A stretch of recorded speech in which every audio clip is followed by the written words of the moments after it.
about a connection with nature. It's a bamboo story. When I was 9, my mom gave me the chance to design my very own house. And this is what I drew. It's a fairy mushroom house. I grew up in Bali with extraordinarily creative parents. They gave me a tin of glass stones, and I designed silver jewelry with it, which Pak Made made. I took designing very seriously, and we built my fairy mushroom house. The roof is a big bamboo basket. I loved this house. I loved this house, and I loved my life. Here I am dancing for the gods in Bali. This was my childhood. And then I grew up. Because I was creative, I went off to art school in the States. And after 8 years of training, I realized that I didn't want to be a gallery artist, so I had to get a job. I really wanted to prove myself, so I went straight for it. I moved to New York City, and I got a job. I worked with one of the most successful and talented fashion designers in the world, and she allowed me to really follow my passion to do what I was good at.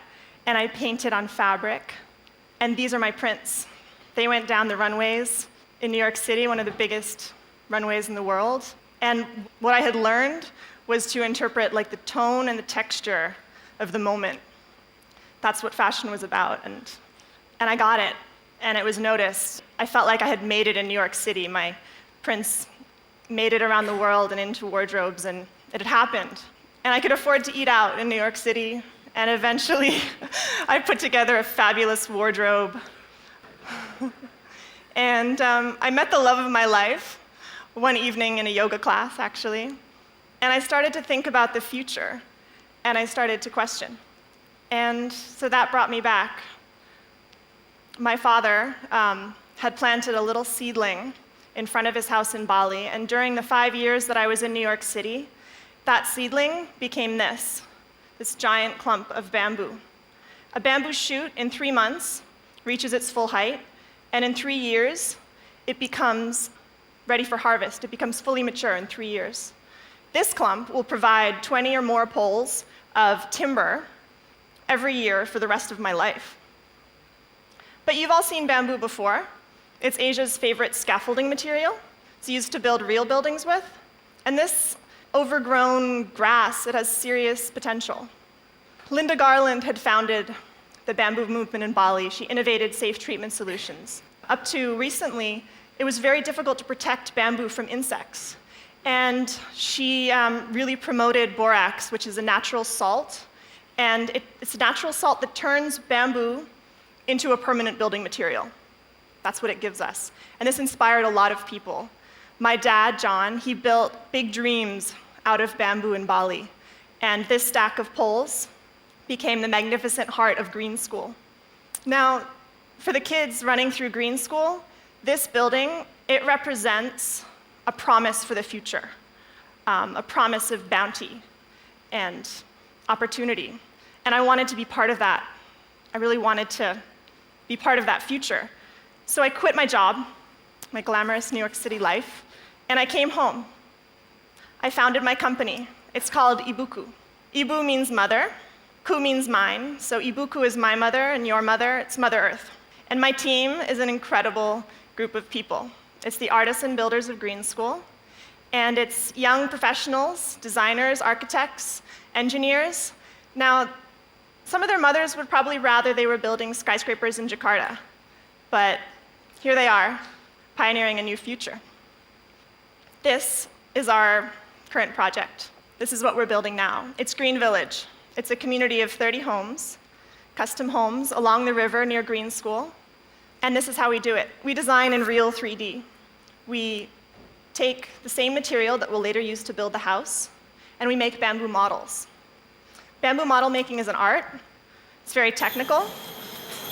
There's magic here. And engineering.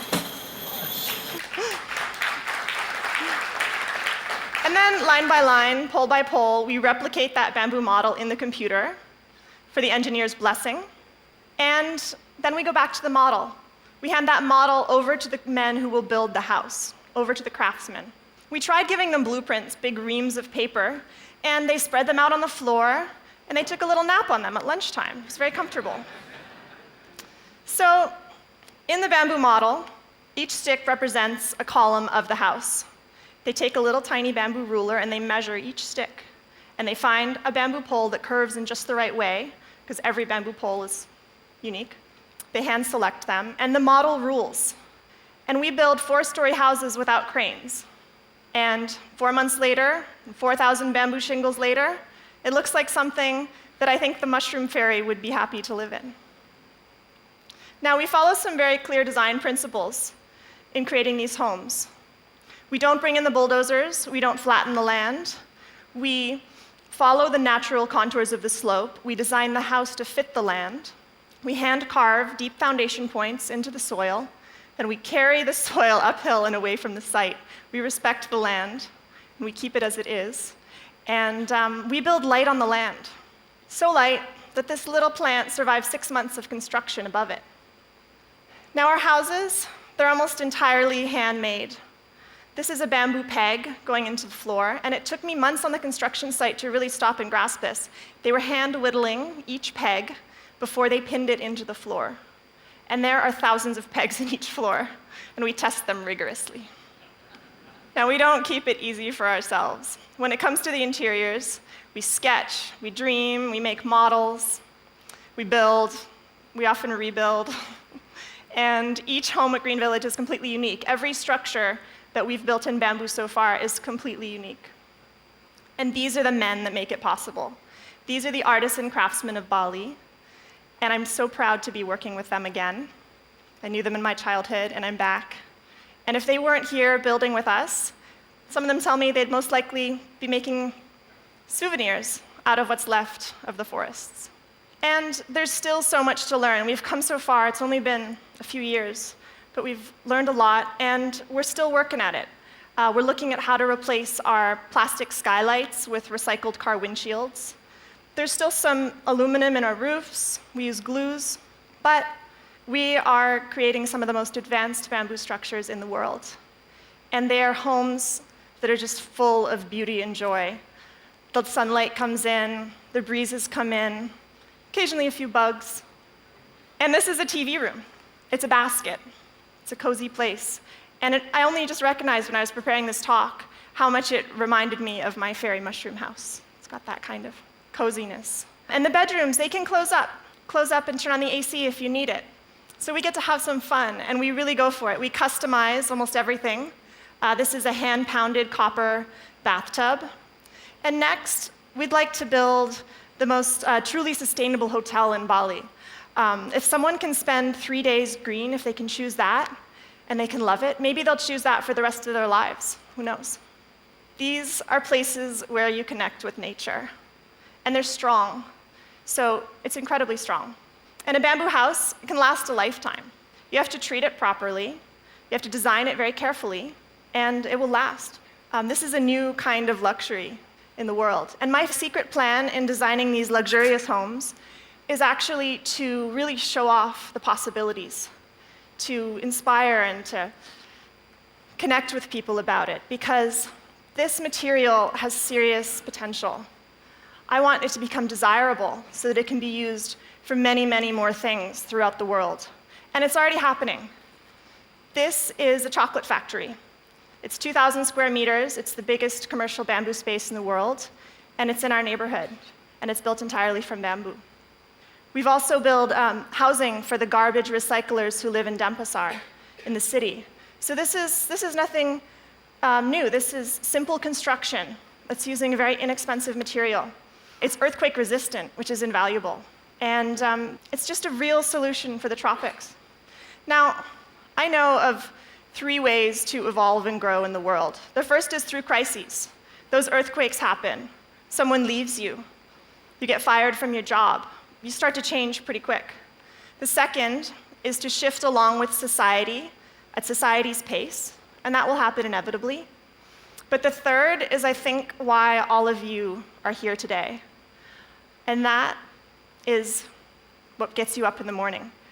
It's that sense of taking a personal stand. Whether or not you're prepared, whether or not you have the right qualifications or education. You take a stand and you learn what you need to know along the way. And so this was my only experience in building a house until a year and a half ago. So there's a lot that can be learned and a lot that can be done very quickly. I didn't study architecture. I'm not an engineer. I don't have an MBA. But I'm not alone. I have an incredible team. We have really big dreams. I'm really proud of what we're creating and of the stand that we're taking. Thank you.